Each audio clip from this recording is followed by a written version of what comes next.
रात के 9 बज रहे थे। सास और ननद नीलम को देख रही थी। नीलम उनकी आंखों में देखकर डर से थर थर कांप रही थी।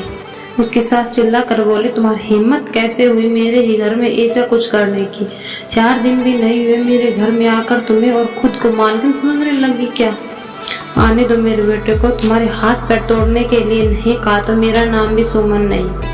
आज क्या हुआ क्या पता। सास जितनी निर्दयी थी उतनी ही निर्दयी अपने बेटे को भी कर दिया। हर एक नई दुल्हन अपने पति के घर जाने के लिए राह देखती है, पर नीलम वह तो अब उसके पति की राह भी नहीं देखती थी, क्योंकि वह अपने पति से बहुत डरती थी। मन ही मन में भगवान का जाप जप रही थी कि उसका पति घर पर आए ही नहीं। जब तक उसका पति घर पर ना आए तब तक उसे उसके सास खाना खाने नहीं देगी। इतनी निर्दयी उसकी सास ने रसोई घर को ताला लगा रखा था। ऐसा क्या हुआ था कि सुमन नीलम को इस प्रकार का दुख दे रही थी? और नीलम के पति मतलब अजय का ऐसा क्यों स्वभाव था कि नई दुल्हन होकर भी अपने पति की राह नहीं देखती थी? नीलम की शादी अजय से 5 महीने पहले हुई थी। नीलम को माँ बाप नहीं थे। 12वीं की पढ़ाई होते ही उसके चाचा चाची ने उसकी शादी करवा दी। नीलम की जिम्मेदारी से उसके चाचा चाची मुक्त हो गई। उसकी चाची ने उसकी शादी के बाद के त्योहार मनाए नहीं। उसे 4 दिन के लिए मायके में त्योहार मनाने के लिए भी नहीं बुलाया। शादी करके जिम्मेदारी से मुक्त हो गए। बस नीलम के ससुराल में उसके सास सुमन, पति अजय और ननद मोनिका, जिसकी शादी पक्की करके सगाई कर दी थी। छोटा सा परिवार था। सुखी और शांतिपूर्वक गृहस्थी के सपना देखकर नीलम इस घर में आई थी। पर सपना तो सपना ही होता है।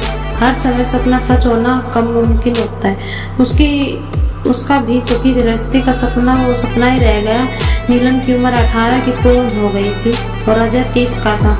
दोनों के बीच में 12 साल का अंतर था। सास सुमन ने नीलम के लिए 10 नियम बनाए थे। सुबह 4 बजे उठकर पूरे घर की साफ सफाई करना, बाद में नहाकर भगवान की पूजा करने के बाद रसोई में जाना, हमेशा सर पर पल्लू रखना, सबसे पहले खाना ना खाना, मतलब सबके खाना खाने के बाद नीलम खाना खाती थी। ऐसे और भी कितने नियम कायदे सुमन ने नीलम के लिए बनाए थे। नीलम को यह नियम पालन करने पड़ते थे, पर अभी उम्र ही क्या थी उसकी। उस वक्त उसके हाथ से अगर भूल हो जाती तो उसका पति या उसकी सास फिर उसकी ननद उसे सजा देते थे। उसे मारने की भी कोई कमी नहीं छोड़ते थे। उसे 5 साल बड़ी ननद मोनिका उस पर हाथ उठाने के आगे पीछे भी नहीं सोचती थी। शादी के 10-12 दिन हुए थे। हर रोज अजय 8 बजे तक आ जाता था, पर उस दिन 10 बज गए थे तब भी अजय आया नहीं था। नीलम को बदजोर की भूख लगी थी। उसने खुद के लिए थाली बनाई और रसोई में खाने के लिए बैठी। अभी पहला ही निवाला मुंह में डाल रही थी, तभी उसकी सास ने देख लिया। उस पर उसकी सास बहुत चिल्लाई। वो नीलम से सहन नहीं हुआ। तभी नीलम बोली, वह अभी तक नहीं आए, मुझे बहुत भूख लगी थी इसलिए खाने के लिए बैठी।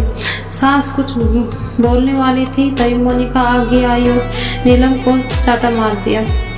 तुम्हारी हिम्मत कैसे हुई मेरी माँ के सामने बोलने की? तुम्हारे घर में तुम्हें खाना नहीं मिलता था क्या? मेरा भाई तुम्हारा पति है, उसकी राह नहीं देख सकती क्या? अरे औरत अपने पति के लिए क्या क्या नहीं करती है। उसने उतने ही सास बोली, रहने दे मोनिका, क्यों इसको संस्कार सिखा रही है? माँ बाप तो रहे नहीं, चाचा चाची ने ऐसी लड़कियां हमारे पल्ले बांध दी। रहने दे तो चल बाहर, मैं ही रसोई में ताला लगा देती हूँ। उसे रसोई के बाहर धकेल कर ताला लगा दिया। नीलम आंखों में आंसू लेकर बस देखती रह गई।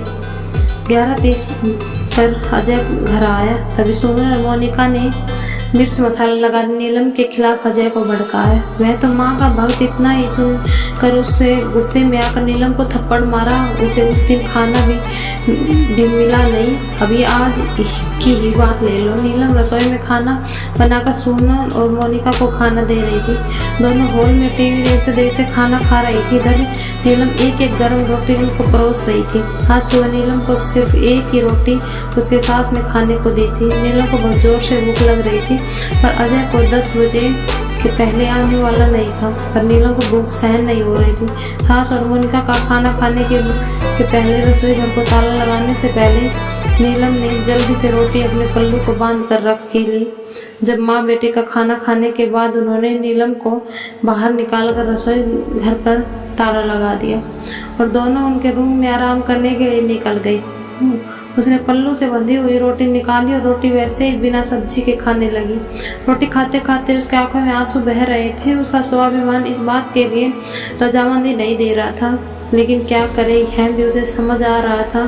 ठीक उसी समय सुमन कोई काम के लिए उधर आई और उसने नीलम को रोटी खाते हुए देख लिया। बस फिर क्या होगा, तमाशा चालू हो गया। और उस वजह से नीलम भगवान से प्रार्थना कर रही थी कि अजय घर पर आए ही नहीं, क्या पता आज वो क्या करेगा। शादी के बाद इनके ही सामने खाना खाया था, तब भी थप्पड़ मारा था, पर आज तो रोटी चुरा कर खा रही थी। थोड़ी देर बाद अजय घर आया तो नीलम का दिल जोर से धड़क रहा था। डर के मारे पसीने भीग गई।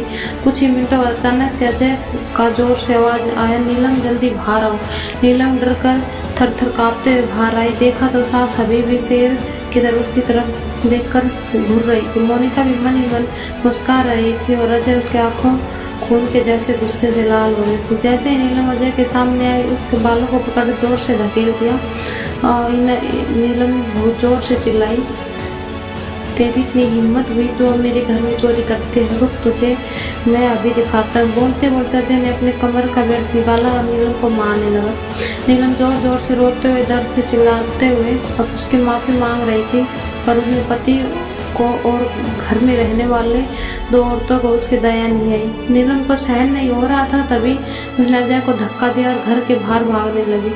तभी अरे पकड़ो उसे, भाग कर कहाँ चली, सुमन अजय को बोली। तभी अजय बोला, जाने दो माँ, भाग कर कहाँ जाएगी, उसे पालने के लिए उसके मायके वाले हैं जो उसे संभाल लेंगे। आएगी वापस घूम के यहीं पर, जाने दो माँ, जाने दो उसे। पहले मुझे खाना परोसो, मुझे बहुत भूख लगी है। अजय बोलना शुरू सुनकर सुमन ने अजय को खाना दिया और आज भी सभी खाने के लिए बैठे, पर नीलम की याद किसी को भी नहीं आई। बाद में थोड़ी देर बाद नीलम घर में आई। उसे देखकर तीनों राक्षस जैसे हंसते हंसते उस सामने खड़े हुए। आ गई क्या वापस महारानी, क्या मायके वालों ने घर में नहीं लिया? सुमन ने उसे टोट मारा। तभी अजय उसे बोला, जब तक तुम मेरे पैरों को अपने नाक में रगड़ती तब तक मैं तुम्हें घर के अंदर नहीं आने दूंगा। मुझे धक्का देकर चली गई थी ना? हाँ भैया, इतनी जल्दी से माफ मत करना। अब अगर उसे माफ किया ना तो कल ये सर पर चढ़कर नाचने लगेगी। ऐसी लड़के का क्या भरोसा? अरे भरोसा तो अभी हमें तो उन पर भी नहीं हो रहा। अपनी भाभी का सम्मान भी कर सकती है लड़की, हमारे घर का क्या मान बढ़ाएगी।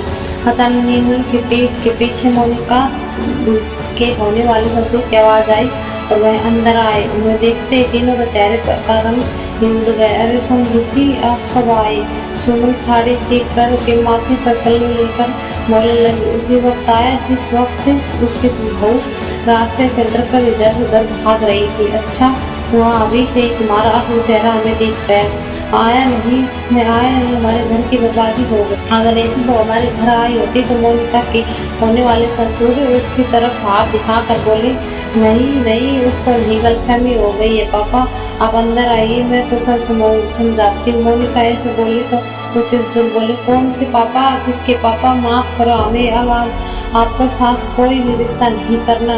जो आपको समझाना है मैं वो बाहर खड़े पुलिस को बताना। अचानक पीठ के पीछे से पुलिस अंदर आई। पुलिस को देखते हुए तीनों की बोलती बंद हो गई। क्या बोले कुछ समझ नहीं आ रहा। तभी सुंदरम आवाज नीलम को बोली, अरे बहुत छोटी बात पर नहीं पुलिस को बुलाता है क्या? छोटी सी गलतफहमी हो गई है ना, और ऐसी छोटी बड़ी परीक्षा हर एक औरत को शादी के बाद देनी ही पड़ती है।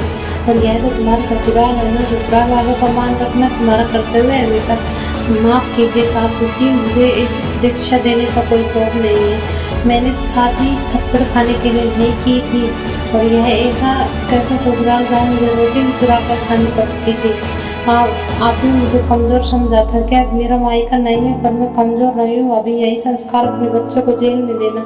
अंत में पुलिस ने उन तीनों को पकड़ जेल में डाल दिया। मोनिका की ससुराल वालों ने शादी तोड़ दी और नीलम को एक स्वयंसेवक संस्था ने आगे जाने का मार्ग दिखाया।